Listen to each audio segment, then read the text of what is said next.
오늘 마태복음 6장 26절로 34절 말씀을 통해서 염려하지 말아야 할 자연의 교훈이라는 제목으로 하나님의 말씀을 함께 나눠보려고 합니다. 창세기에 보면 노아 시대 때 세상의 죄가 관영함으로 인하여 하나님께서는 모든 인간들을 물로 쓸어버리시기를 작정하십니다. 하지만 노아에게 배를 만들라고 하시고 그 배에 타는 자들은 모두 살아남게 하시겠다고 이렇게 약속하셨습니다. 하지만 노아가 지은 그 방주 안에는 모든 종류의 짐승들과 사람은 몇 명이 탔을까요? 노아의 8식구만이 그 배에 탔습니다. 그래서 노아의 식구를 제외한 모든 사람들은 물로 인하여 죽음을 당했습니다. 이렇게 하나님께서는 죄가 관영했을 때 물로 그들을 멸망시키셨지만 노아에게 다시는 물로 내가 사람들을 멸망시키는 일을 하지 않겠다 약속하시며 약속의 증표로 자연에 무엇을 주십니다. 그게 뭐죠? 무지개를 주셨습니다. 교인들이 성경 지식이 참 많습니다. 무지개를 주셨어요. 그래서 이 무지개가 떠있는 한 무지개를 바라보면서 사람들은 하나님께서는 다시 물로 이 세상을 멸망시키지 않으실 것이라고 하는 그 약속을 믿게 하셨던 것입니다. 내가 하나님께서 이렇게 무지개만을 우리에게 주셔서 물로 멸하지 않겠다라고 약속하신 것이 아닙니다. 오늘 본문에 보니까 두 가지 자연 현상을 통해서 하나님께서 먹는 것과 입는 것은 염려하지 마라 라고 이렇게 말씀하십니다. 오늘 살아가고 있는 우리 현대인들은 한 가지 문제가 있다면 너무 많은 생각을 한다는 거예요. 이 세상의 모든 것들이 너무나 많은 생각들을 하도록 이렇게 만들고 있습니다. 특히 우리가 어떤 한 가지 문제에 몰두하면 거기에 빠져서 벗어나지 못할 정도로 많은 생각들을 합니다. 그래서 하나님께서는 우리로 하여금 집착하는 문제에서 벗어나도록 자연을 통해서 교훈을 주셨습니다.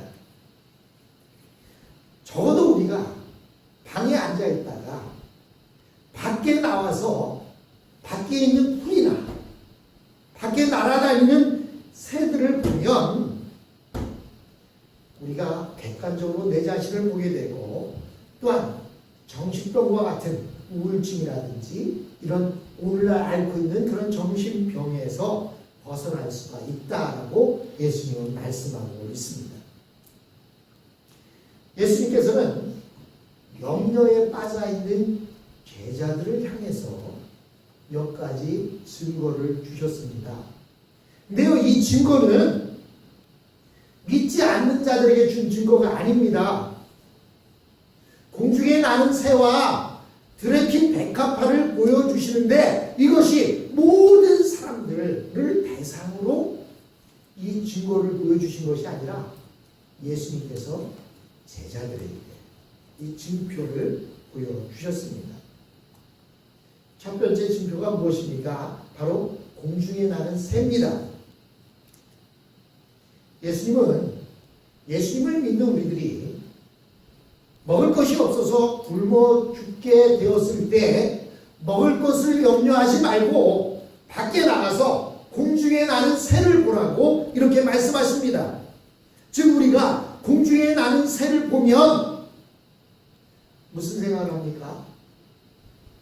옛날에 먹을 것이 없을 때는 저 참새 잡아서 구워 먹어야지 이렇게 생각했는지 모르겠습니다.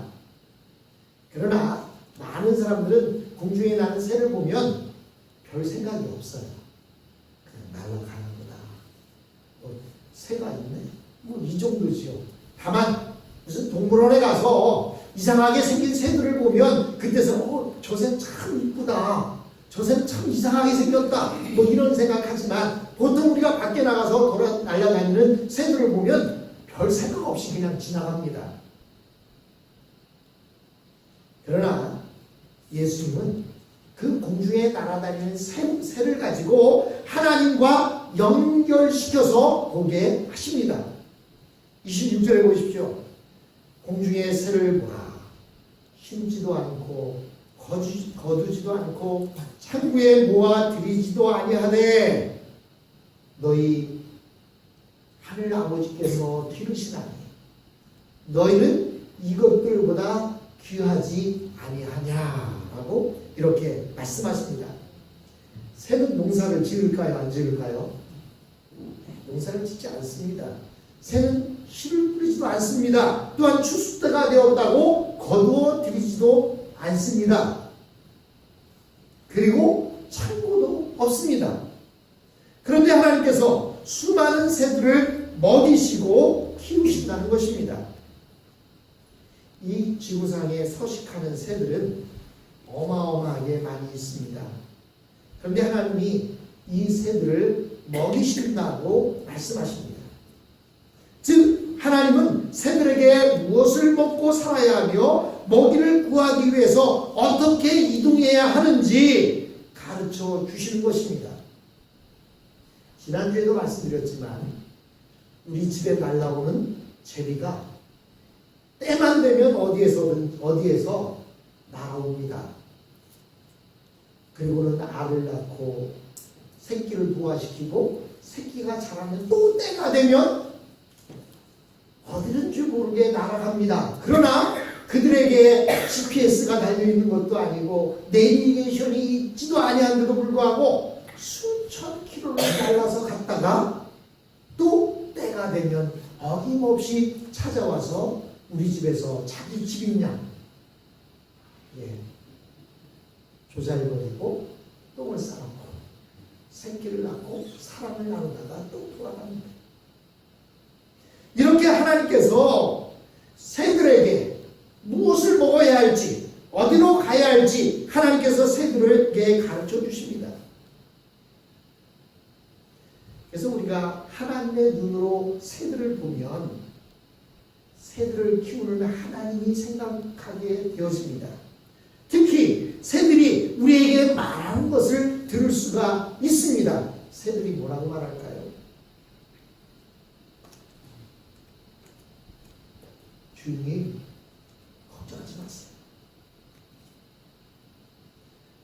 주인님은 이렇게 내가 와서 새들고 살다 가는 우리보다 얼마나 더 귀합니까? 우리도 하나님이 이렇게 먹이시는데 주인이 걱정하지 마세요. 아마 이렇게 말할 것입니다. 하나님은 공중에 나는 새 한 마리도 아끼시는 분이십니다. 그런데 하물며 그 하늘에 계신 아버지께서 우리를 굶겨서 죽이시겠습니까? 이 세상의 수많은 새들은 하나님께서 우리에게 먹을 것을 공급해 주시겠다라고 하는 징표인 것입니다. 그래서 이 세상에 새가 단 한 마리라도 살아있는 한 우리는 하나님은 우리를 굶겨 죽이시지 않는다는 사실을 알 수가 있습니다. 노아 홍수 후에 하늘에 생긴 무지개가 하나님이 이 세상을 재앙으로 멸망시키지 않고 지켜주시겠다라고 하는 약속의 표시라고 하면 공중에 나는 새는 결코 하나님께서 주님을 따르는 자들에게 이 세상에서 굶어 죽지 않게 하시겠다라고 하는 그런 하나님의 약속의 표시인 것입니다. 27절을 보십시오. 너희 중에 누가 염려함으로 그 키를 한 자라도 더할 수 있겠느냐? 여러분, 염려하는 것은 우리에게 아무 도움이 되지 않습니다. 염려하면요, 도움이 된다면 염려를 너무 많이 해서 잠을 못 자서 살이 빠진다고 하면 도움이 되는지 모르겠지만 그 외에는 염려하는 것이 전혀 도움이 안 됩니다. 염려한다고 해서 그의 키가 크는 것도 아니고 염려한다고 해서 더 오래 사는 것도 아닙니다. 염려는 우리를 무기력하게 만들고 또한 무가치하게 만들 뿐입니다. 우리가 염려하는 시간에는 우리의 믿음이 작동하지 않습니다. 우리는 염려에서 벗어나기만 하면 어마어마한 하나님의 세계를 만날 수가 있습니다. 우리가 이런 염려에서 벗어나려면 일단은 걱정하는 것을 기도로 바꿔야 합니다. 걱정할 시간에 기도하십시오. 걱정이 돼서 잠이 안 오면 잠 안 온다고 잠 안 오는데 자꾸 문적거리지 마시고 그 자리에서 무릎을 꿇고 기도해 보십시오. 또 잠이 안 오시면, 염려가 돼서 잠이 안 오시면 성경을 읽어보십시오. 하나님께서는 얼마나 성경 읽는 사람들을 사랑하시는지 성경만 읽으면 잠이 와. 여러분, 염려할 시간에 염려하지 마시고 기도하시면서 하나님 앞에 말씀을 드리십시오. 근데요, 이때에는 속으로 기도하면 안 돼요. 새벽에 기도할 때나 골방에 들어가서 기도할 때는요, 속으로 기도하는 게 아니에요. 속으로 기도하면요, 제가 어느 때는 여기 앉아서 기도하다 보면 기도가 얼마나 하지 않았는데요, 시간이 1시간 뚝 지났어요. 그래서 생각해 보니까요, 제가 그 시간 기도를 많이 해서가 아니라 졸은 거야. 기도하면서 깜빡 잠이 드는 거예요. 그래서 제가 생각을 바꿨습니다. 그래서 새벽 기도회 때는 제가 이곳에서 기도할 때는요, 항상 소리내서 기도합니다. 왜냐하면요, 소리내서 기도하지 않으면 고요한 시간에는 졸려요. 여러분, 골방에 들어가는 이유가 뭐냐면 나 혼자만의 시간을 학교에 들어간 거니까, 여러분, 골방에서 기도한다든지 염려 때문에 기도할 때에는 소리내서 기도하십시오. 방언으로 기도해도 좋습니다. 공예배 때에는 남을 생각해서 소리내지 않고 조용히 기도하고 다른 사람들을 생각해서 방언으로 기도하지 않는 것이지, 방언의 은사를 받으셨다면 여러분, 집에서 혼자 기도하실 때에는 큰 소리로 방언으로 기도하십시오. 그리고 여러분, 울부짖어 기도하십시오. 입으로 기도하면요, 이렇게 막 토해내는 기도를 하면, 토설하는 기도를 하면요, 기도의 응답을 받아서인지 아닌지는 몰라도 마음이 후련해집니다. 혼자 아주 바락바락 써보고 났어요. 그러고 나면 기분이 좀 풀리지 않습니까? 마찬가지로 기도도 혼자 기도할 때는 소리내서 기도하십시오. 그러면 훨씬 마음이 가벼워질 것입니다. 그리고 난 후에 밖을 나가보세요. 그 밖에 나가보시면 들판이나 강에 가보세요. 얼마나 자연의 모든 것들이 잘 자라고 있는 모습을 여러분 보게 될 것입니다. 그러면 자연을 통해서 하나님이 여러분들에게 주시는 귀한 은혜의 말씀, 설교 말씀을 들을 수가 있을 것입니다. 우리 인간은 교만해서 내 생각으로 모든 것을 하려고 하지만 이 어마어마한 자연 앞에 우리의 인간의 모습은 너무나 나약한 존재임을 알 수가 있습니다. 우리가 키가 작다면 키 큰 사람을 부러워하지만 여러분, 자연에 들어가 보세요. 우리가 커봤자 얼마나 크겠습니까? 또 작아야 얼마나 작겠습니까? 자연에 들어가 보면요, 우리 키는 아무것도 아닙니다. 내가 얼굴이 좀 못났다고? 내가 얼굴이 좀 잘났다고? 여러분, 자연에 들어가 보세요. 들에 핀 꽃보다 이쁩니까? 그렇지 않아요. 이 거대한 자연 앞에서 우리가 할 수 있는 것은 단 하나밖에 없어요. 하나님을 기다리는 것. 하나님의 도우심을 기다리는 것 외에는 할 일이 아무것도 없습니다. 여러분, 휴스턴의 허리케인 하비로 인해서 얼마나 많은 집들이 침수가 됐습니까? 여러분, 그들이 기다릴 수 있는 것은 하나님께서 저 하비가 내리는 저 비를 그치게 해주시는 것밖에 없었어요. 우리가 이 거대한 자연 앞에서 할 수 있는 것이 아무것도 없음을 우리가 알 수가 있습니다. 우리는 그런데 하나님 앞에 기도하는 거예요. 내가 일하는 것이 아니라 하나님으로 하여금 일하시게 한 것밖에 없다는 사실입니다. 만일 내가 할 수 있는 것은 아무것도 없다면 우리가 하나님에 대하여 생각하는 것, 그것이 우리에게 가장 중요한 일이라는 사실을 우리는 깨달아야 합니다. 우리가 하나님을 생각하는 것은 우리 자신이 가장 깨끗하고 아름다워지는 시간입니다. 나는 할 수 없습니다. 오직 하나님만이 하실 수 있습니다라고 고백하는 시간인 것입니다.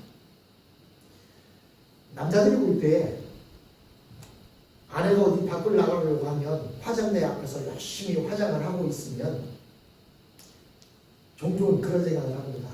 뭐 하려고 저렇게 시간 낭비해. 나만 이쁘게 봐주면 되지. 뭘 이렇게 저렇게 화장을 하고 나가는지. 그러나 제가 그런 얘기를 하면 아마 아내들이나 여자분들은 저에게 항의할 거예요. 왜 그렇습니까? 아름다워지는 것은 여인들의 본능입니다. 그래서 그런지 백화점이나 이런 몰에 가보면 화장품들이 얼마나 비싼지 모릅니다. 요만한 병에 들었는데 막 몇십 불씩 하는 거 보면 도대체 저 물이 뭐라고 저렇게 비싸게 받을까? 여러분, 우리가 하나님을 생각하는 시간은 여인이 화장대 앞에서 화장하는 시간처럼 자기 자신을 화장하는 시간입니다.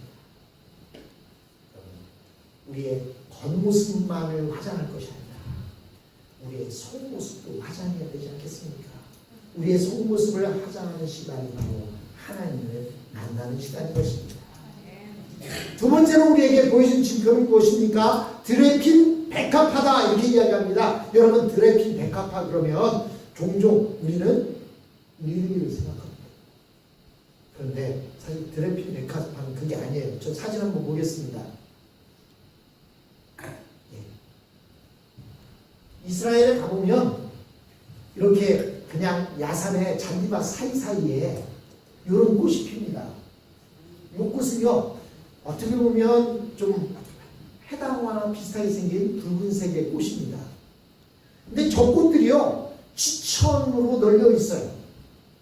우리 잔디밭 좀 잘 가꾸지 않으면 봄에 되면 토끼풀이 막 자라듯이 그냥 들마다 가보면 저 꽃들이 펴 있습니다. 우리 한국에서는 계란꽃이라는 꽃 아시죠? 겉에는 하얗고 속에 노란 꽃 이렇게 조그만 꽃이 많이 피어 있듯이 저 꽃은 이스라엘의 지천으로 피는 그러한 꽃입니다. 그게 드레핀 백합화예요. 우리가 생각하는 하얀 꽃이 아니라 저렇게 붉은색 꽃이더라고요. 28절에 보니까 또 너희가 어찌 의복을 위하여 염려하느냐. 드레핀 백합화가 어떻게 자라는지 생각하여 보라. 수고도 아니하고 길쌈도 아니하느니라. 예수님은 드레핀 백합화를 생각해 보라고 하십니다. 드레 백합화는 좀 전에 보여드린 대로 야생화입니다. 이 야생화는 아무도 봐주지 않는데도 혼자 들판에 아름답게 피어 있습니다. 근데요, 요즘은 이 야생화의 가치를 이렇게 많은 사람들이 알게 되고, 그래서 야생화만을 찾아다니면서 사진을 찍는 그런 사람들이 많이 생겼습니다. 왜 그럴까요? 이 야생화가 그냥 수수해 보이지만 얼마나 아름다운지 모릅니다. 여러분, 우리가 뽑아 버리는 제비꽃이라든지 또는 토끼풀이라든지 하는 그 꽃들을 한번 보세요. 수수하지만 그것들이 얼마나 아름답습니까? 그런데 내가 관리하는 잔디밭에 자라니까 문제가 되기는 하지만, 여러분, 수수한 아름다움이 있습니다. 그런데 그들은 그 아름다움을 잊기 위해서 의복을 만들지도 않고 길쌈을 하지도 않았습니다.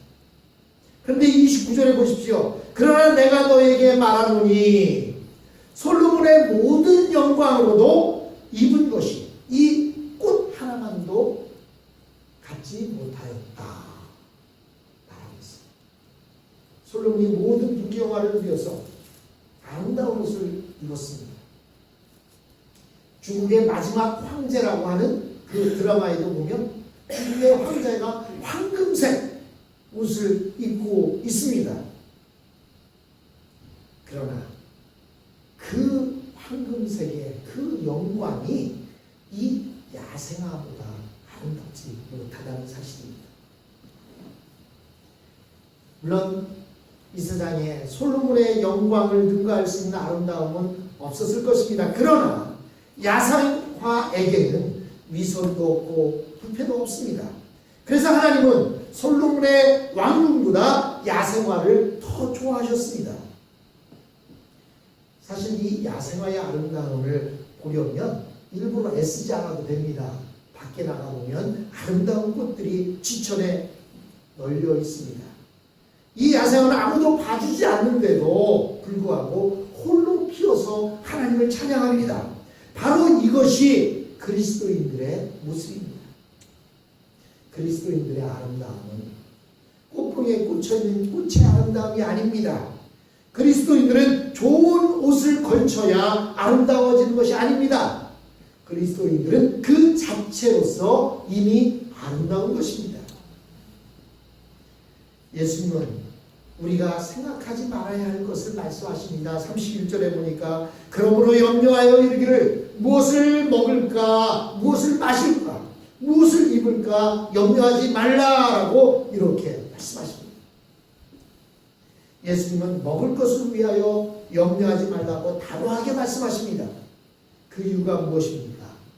이것은 우리가 염려해야 할 것이 아니라 하나님이 염려해야 할 것이기 때문입니다. 우리가 걱정하는 것을 하나님이 걱정하도록 하나님 앞에 내어 맡기십시오. 그게 무엇입니까? 기도입니다. 기도하지 않고 내가 머릿속에 가지고 있으면 나의 염려가 됩니다. 그러나 내가